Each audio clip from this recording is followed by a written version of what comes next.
దండం పెట్టి స్లోగన్స్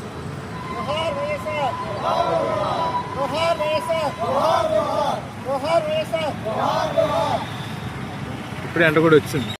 జననేత యువగంత డాక్టర్ వైఎస్ రాజశేఖర రెడ్డి గారు 77 జయంతి సందర్భంగా తెలుగు శక్తి ఆయన విగ్రహానికి ధన్యవాదాలు అర్పించాం.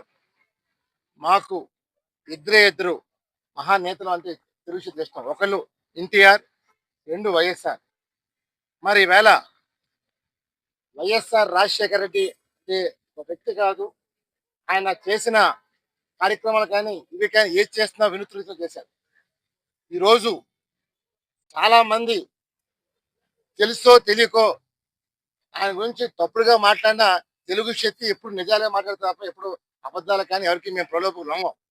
ఎందుకంటే రాజశేఖర రెడ్డి గారు ఆయన ఒక పాదయాత్ర, అదొక చరిత్రాత్మక పాదయాత్ర.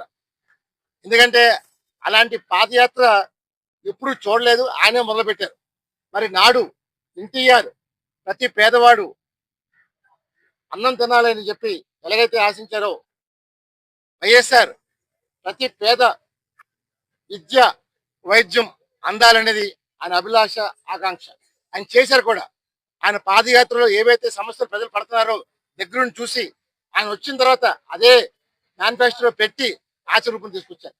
మరి ఈ రోజు రాజశేఖర రెడ్డి గారు మన మధ్యలో లేకపోయినా సరే ఈ రోజు కూడా ప్రజలు గుండెలు ఉన్నారంటే ఆయన చేసిన పథకాలు ప్రతి పేదవాడి గుండె తాకింది కాబట్టి వేళ ఇంకా మన మధ్యలో లేకపోయినా సరే ప్రజల గుండెలు ఇంకా ఉన్నారు. ఆయన ఒకటే, ప్రతి పేదవాడు సొంత ఇల్లు ఉండాలని చెప్పి ఇందిరమ్మ ఇల్లు ఇచ్చిన మహానేత వైఎస్ రాజశేఖర గారు. మన ఆయన హయాంలోనే విశాఖపట్నంలో అటు ఎస్సీ జట్లు కానీ, అచ్చినాపురం కానీ, పారిశ్రామిక జోను పునాది పట్టణం కూడా ఆయనే బీజం వేశారు. మరి ఈవేళ చాలా మంది మేము చేసామని చెప్పుకుంటారు తప్ప ఆయనలాగా ఆయన చెప్పేదే చేశారు తప్ప చేసేది చెప్పాడు తప్ప మాట తప్పలేదు, మడం తెప్పలేదు. మనం ఒకటే చెప్తున్నాం, రాజశేఖర రెడ్డి గారు నిజంగా ఆయన బతుకుంటే అసలు ఆంధ్రప్రదేశ్ రాష్ట్రం విడిపోయేది కాదు.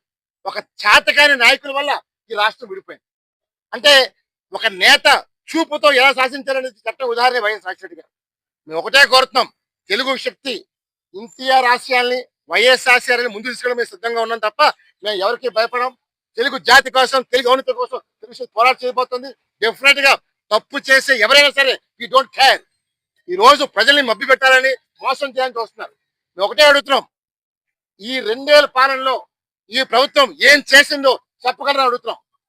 ఈరోజు కేవలం మభ్య పెట్టి ప్రజల్ని మోసం చేస్తారు తప్ప మీరు ఏమీ చేయలేదని తెలుగు శక్తి ఆరోపణ చేస్తుంది. మేము ఒకటే అడుగుతున్నాం, ఉదాహరణకి కొంతాల రామకృష్ణ గారు, ఆయన వైఎస్ రాజశేఖర్ గారు చాలా అభిమానించే వ్యక్తి. ఆయన అడగండి, రాజశేఖర్ గారు చేసిన పథకాలు నిజంగా అడగండి. ఈ రోజు నిజంగా రాజశేఖర్ గారు ఆయన ముందు ఎవరైనా సరే ఓడిపోయినా నష్టపోయినా ఆయన మీద సాయం కోసం వెళ్తే సంకోచకుడు పార్టీ, ఏ పార్టీ అయినా సరే సాయం చేసే మహా వ్యక్తి ఆయన. మరి ఈ రోజు ఇలాంటి వ్యక్తి మనం చూసామాడుతున్నాం. సో ప్రజల కోసం కాదు, శత్రువు కూడా సాయం చేసిన మహా వ్యక్తి వైఎస్ రాజశేఖర్ గారు. నాకు నిజంగా గర్వంగా ఉంది. వైఎస్ రాజశేఖర్ గారి సమక్షంలో 2007లో నేను పార్టీలో చేరాను. ఆయన నాకు కొండ వేశారు. ఆ ఫోటోలు ఇప్పటికీ నాకు భద్రంగా ఉన్నాయి. నేను కోరేది ఒకటే, నాయకుడు ఎప్పుడు ప్రజలు మంచుకోవాలి తప్ప స్వార్థంతో రాష్ట్రాన్ని నాశనం చేయాలి అని చూస్తే అలాంటి నాయకుడికి భుజమ కొడతాను. ఈవేళ రాజశేఖర రెడ్డి గారు ఒక చరిత్ర సృష్టించారు. చరిత్ర సృష్టించినప్పుడు ఒక్కడిగా వస్తాడు. రాజశేఖర రెడ్డి గారు అంటే వైఎస్ఆర్ లోనే పవర్ ఉంది. ఆ నాడు ఎన్టీఆర్, తర్వాత వైఎస్ఆర్, వీళ్ళిద్దరే తప్ప ఈ రాష్ట్రం, తెలుగు జాతి గర్వించే ముద్దు పెట్టు. డెఫినెట్ గా వైఎస్ఆర్ ఆశయాలు ముందుకు తీసుకెళ్తారు. ఎవరైనా సరే ఐ డోంట్ కేర్ చేస్తారు. జై హింద్.